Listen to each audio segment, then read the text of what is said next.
Labas, esu Samanta, esu šokio mokytoja ir vedu Feminine Movement treniruotės. Ko gali tikėtis iš mano treniruočių? Tai gali tikėtis ne tik naujų choreografijų, tačiau gali ir tikėtis grakščios laikysenos, kuris būna tai pirminis žingsnis link elegantiško judesio.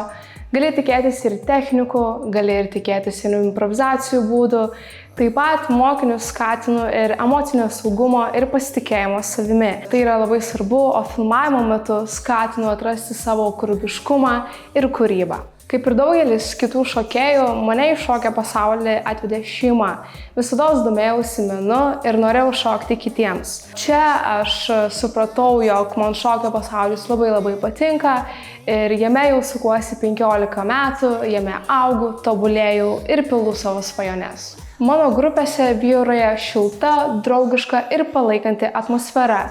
Įėjęs pro duris, kiekvienas mokinys pajus bendruomeniškumą ir palaikymo jausmą. Taip pat mano grupėse netrūksta juoko ir džiaugsmo. Mokiniai mano pamokos metu vertina tai, kad po intensyvesnių treniruočių jiems skiriu atpalaiduojančius pratimus.